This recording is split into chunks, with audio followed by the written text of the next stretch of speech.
Ketua Asperapi Jawa Timur, kami masih banyak kekurangan, kesalahan, dan tidak maksimal.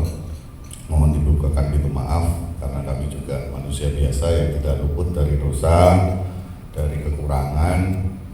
Semoga kita semua dalam keadaan sehat.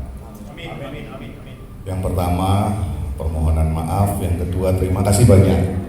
Di tengah kondisi yang dipaparkan oleh Mas Dhani tadi, prediksi dan ternyata memang kondisi kita lagi, khususnya di industri MICE atau pameran atau penyelenggaraan acara, kita memang bagian yang paling susah ya, bukan paling susah, paling terdampak. Yang pertama kali yang terkena imbas dan yang terakhir kali dibuka. Perjalanan ke sini ada sedikit informasi dari saya, dengar di Suara Surabaya ada optimisme sebetulnya, yakni secara nasional bioskop akan dibuka tanggal 29 Juli. Itu bioskop, karena memang ada di aturan masuk dalam kategori pertunjukan industri kreatif dipertunjukkan. Kemudian setelah itu ada lagi berita di Suara Surabaya tadi bahwasanya hari ini merupakan hari terakhir dari deadline yang diberikan oleh Presiden Republik Indonesia. Nggak main-main Pak, yang memberikan deadline khusus Jawa Timur adalah Pak Jokowi langsung. Mungkin teman-teman coba di cross check 2 minggu yang lalu Pak Jokowi sempat datang ke sini sendiri. Itu kan menunjukkan betapa concernnya, betapa beratnya, betapa kondisi ini sangat memprihatinkan secara nasional. Semua prediksi, Jatim ini kayaknya mau nyalip Jakarta nih, ternyata benar, ternyata ya emang nyalip dia, gitu kondisinya. Jadi dan Bu Khofifah Indar Parawansa, Gubernur Jawa Timur kita, menyatakan angkat tangan, bukan angkat tangan ya, artinya memang kondisi 2 minggu yang diberikan oleh Pak Presiden, Jawa Timur tidak bisa menahan. Ini sudah statement resmi Pak, karena sudah tersiar di Suara Surabaya bahwasanya Ibu Khofifah menyatakan memang tidak berhasil target yang diberikan Pak Jokowi. Artinya di sini kita dapat menyimpulkan sendiri, Bu Gubernur sudah angkat tangan. Tapi kita berkumpul di sini kan bukan berarti kita menyerah. Kita di sini coba kalau saya dari awal memang setelah mencoba menangkap dengan berbagai masukan dari semua orang, dari semua lapisan, memang kondisi ini kita nggak boleh diam. Kita tetap harus semangat, tapi kita juga nggak boleh terlalu over confidence. Karena apa? Karena ya monggo gitu loh. Kalau kita mau jalan sendiri-sendiri, silahkan. Tapi Asperapi sebagai sebuah organisasi yang menaungi, kita juga punya DPP Pusat, Asperapi Pusat juga kurang lebih sama dan menyerahkan kondisinya ke kita. Pada saat kondisi webinar kemarin yang terakhir kick off, saya juga sudah memaparkan ke Jakarta, ke Pak Ketum dan pengurus yang lainnya se-Indonesia bahwa di Jatim kondisinya kita menerapkan, kalau tadi Pak Hari dapat dari Renat Kasali, saya coba mengutip dari Hermawan Kertajaya. Ada 3 fase yang akan kita lewati. Yang pertama adalah fase survive. Dari sejak bulan Maret sampai dengan sekarang mungkin kita masih melakukan upaya ini sambil kita mungkin setengah melakukan prepare. Salah satunya kita berkumpul di sini. Ada yang sudah action mungkin tidak semua ya, tidak secara gamblang semua, tapi ada beberapa teman-teman yang sudah mulai action. Action di sini misalkan partisinya dipakai, tendanya dipakai untuk rumah sakit kesehatan apa dan lain-lain. Ada juga pertanyaan dari Mbak Lucy kemarin ke saya, kenapa Pak lumbung pangan boleh? Kan itu semi pameran yang setahu saya pada saat tim gugus tugas menginformasikan di media memang ada beberapa hal yang mendapat prioritas. Yang pertama adalah sembako, ya. Di luar negeri pun seperti itu, sembako khusus untuk bahan pangan, bahan pokok itu tidak ada masalah. Pasar, kemudian yang kedua adalah kesehatan seperti rumah sakit, apotek. Yang ketiga ya tim gugus tugas itu tadi. Kenapa kok boleh? Ya memang ada keyword di sini bahwa itu bahan pokok yang pertama. Yang kedua memang program Bu Gubernur. Berbeda dengan kita, yakni sistemnya adalah kita atas inisiatif sendiri. Ataupun kalau ada kegiatan-kegiatan yang melibatkan pemerintah, berangkatnya dari pemerintah. Kemarin beberapa kali saya kebetulan berkesempatan menemui beberapa kepala dinas dan saya sampaikan bahwasanya mungkin setelah ini dimulai, karena jujur anggota kami perusahaan-perusahaan di bawah naungan Asprapi ini kondisinya benar-benar parah dan kita perlu dibantu. Salah satunya mungkin mengedepankan event ataupun kegiatan-kegiatan dengan risiko rendah dulu. Mungkin kalau pameran, event, festival dan lain-lain itu berisiko sedang, bahkan risikonya tinggi. Tapi kalau seperti ini kita ketemuan di sini itu kategorinya mungkin masih risiko rendah. Yang pertama kita bisa tracing siapa aja pesertanya. Mungkin yang tadi disampaikan oleh Pak Ari juga, kita pindah ke planet. Kalau di Pemkot Surabaya ngomongnya biasakan yang tidak biasa, ya slogan yang disampaikan. Artinya gini, memang serba tidak menyenangkan. Mosok datang ke tempat Asprapi aku harus daftar, nggak biasa. Tapi biasakan yang nggak biasa Pak, memang Pak.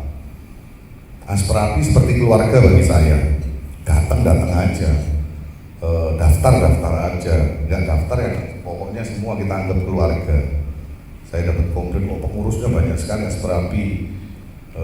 Sejak Mas Yusuf bantuin aktif di sini, ya enggak, semakin banyak pengurus semakin kuat kita. Yang pertama itu, tapi memang ada hal-hal yang kita teman-teman dulur-dulur yang harus yang menurut saya kita pahami, kita maklumi lah.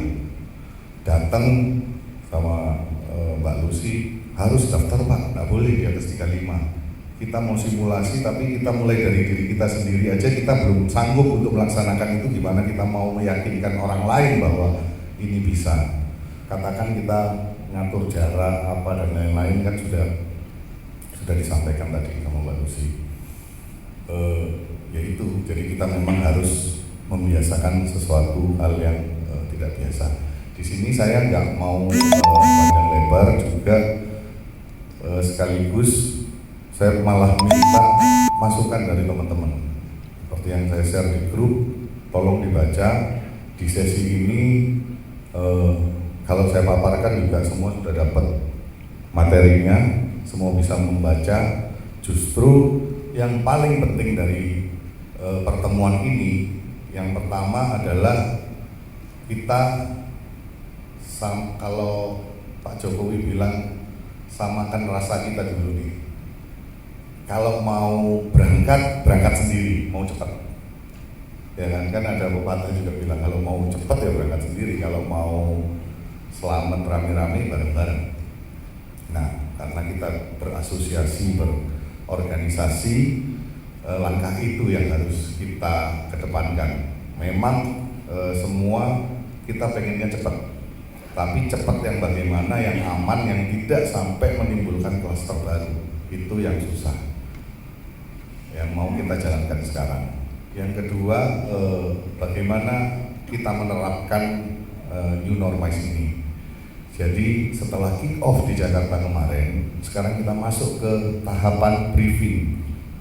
Kita samakan persepsi dulu. Ada pertanyaan, ada debat, ada tambahan, ada kekurangan karena paparan yang dilempar oleh Jakarta, apa itu namanya, buku panduan ya, protokol new normalize itu bukan kitab suci. Itu bukan yang harus bukan anti direvisi, bukan. Tapi itu akan disesuaikan dengan kondisi di lapangan. Misalkan satu kemarin disampaikan di protokol yang lain itu ada batasan usia buat pengunjung. Di luar negeri pun seperti itu ya, karena ketika diteliti bahwa COVID ini lebih rentan ke orang yang dengan usia tertentu.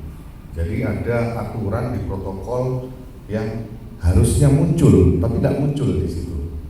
Kenapa? Karena pemain aspirapi banyak. Pertama yang sudah di atas 50. Kemudian dari klien ataupun dari asosiasinya juga, jangan sampai kita buat aturan yang itu aturan juga akan backfire ke kita sendiri.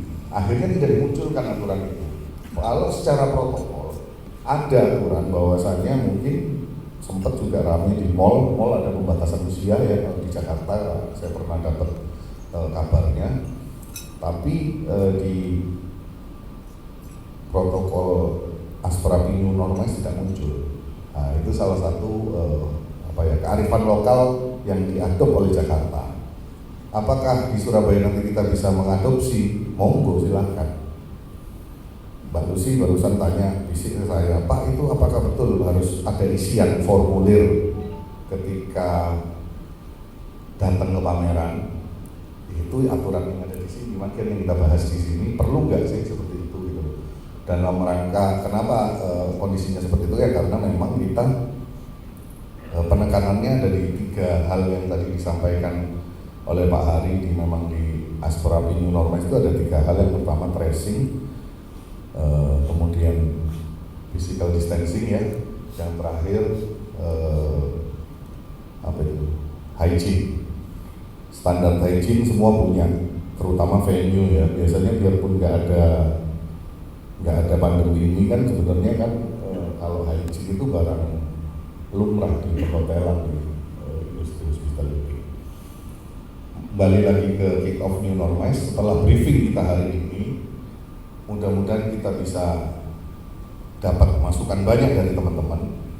Kemudian kedua, akan kita tentukan bersama Satgas Protokol Aspirapi Jawa Timur, karena itu perintah dari protokol MAIS juga. Di setiap daerah juga kita harus punya satgasnya, dan dalam melanjutkan perizinan nanti monggo rekomendasi dari Aspirapi terbuka lebar, dan kita bisa memaparkan dan menyelipkan permohonan. Kita sudah punya SOP seperti ini dari asosiasi, dari perusahaan juga sudah punya, dan lain-lain.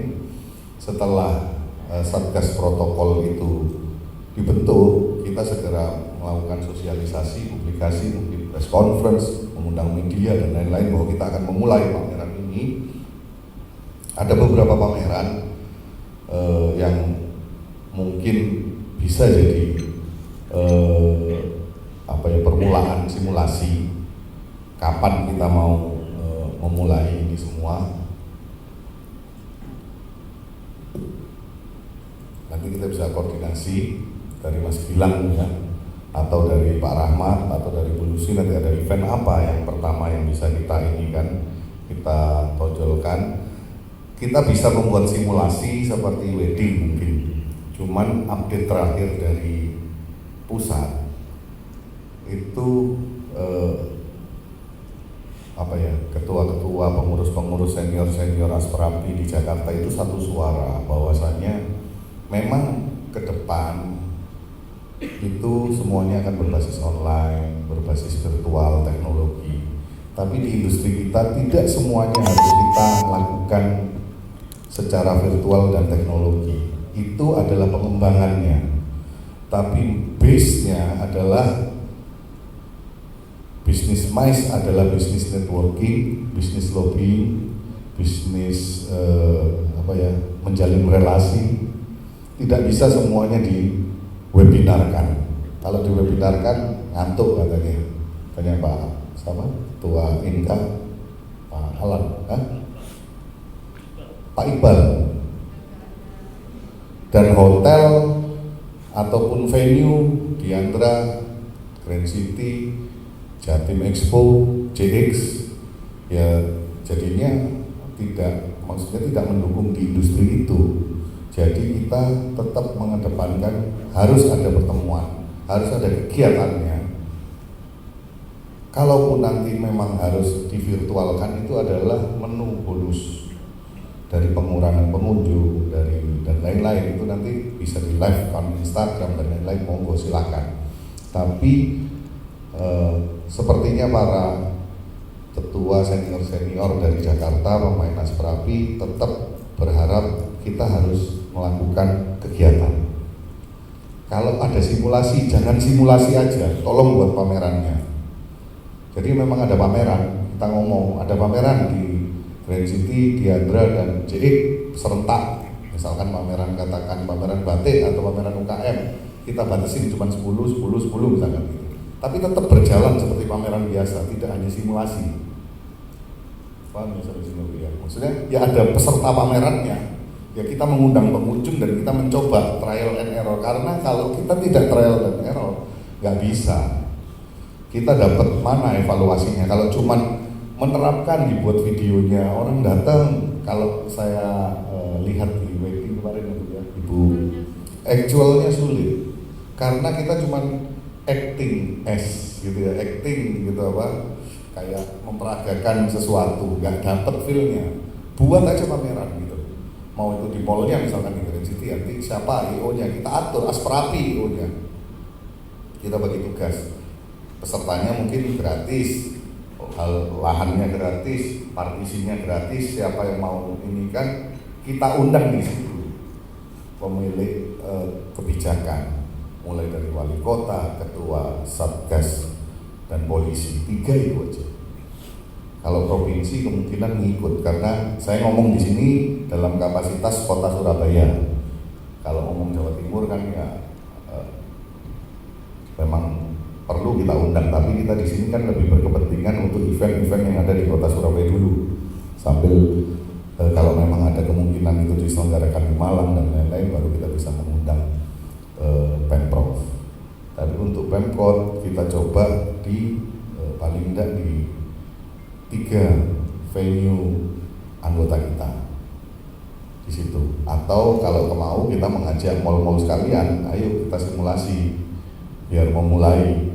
Ya kita menyuratin pihak pengelola mal. Nanti IO-nya bisa dibagikan siapa aja. Gak ada yang nggak bisa kita bicarakan. Dengan kondisi sekarang, sepertinya kita harus solid di dalam, karena gimana kita mau memperjuangkan industri kita kalau di dalam sendiri ada rasa kurang percaya dan lain sebagainya. Itu tolong disingkirkan dulu, kita satu suara dulu untuk yang penting bagaimana izin ini bisa keluar. Apakah itu memang memerlukan sedikit bonek gitu misalnya kan ya. Saya sempat berpikir memang bahwasanya ya ketika kondisi seperti ini, kenapa sih pertanyaan teman-teman satu suara sama saya merasakan juga. Kenapa mall kok bisa buka gitu ya? Apa bedanya pameran dengan mall? Gitu kan? Mall bisa buka tapi kita nggak bisa gitu loh. Kita memang industri yang sangat-sangat patuh sekali dan industri yang benar-benar hospitality dan wangi lah industri kita ini gitu loh. Industri wangi, jadi bukan industri yang di jalanan, yang bukan gitu. Itu pengantar dari saya. Monggo kita sama-sama diskusikan. Saya minta bantuan dari Pak Naskah, Pak Roni, Pak Naskah, Pak Rahmat, sama Pak Budiono harusnya. Karena Pak Budiono tidak ada, mungkin dibantu Pak Fajar bertiga. Pak Fajar bisa pindah ke depan ya Pak ya, untuk menyampaikan pengantar tentang new normalize. Terus ada yang paling penting adalah ada ininya Bu, ada bantu notulensi. Ada Mbak siapa itu? Mbak Vika ya, direkam itu ya Mbak Vika sama Mbak. Iya. Sudah ya, rekam. Kalau enggak, kalau perlu direkam. Untuk membawa sekilas lah dari new normalize dibagi tiga fase. Nanti dari Pak Naskah dulu, setelah itu Pak Fajar sama Pak Rahmat bisa bantu untuk presentasinya. Sekilas saja Pak, poin-poin yang penting. Setelah itu kita diskusi bersama, atau kita malah diskusi bersama. Diskusi langsung ya.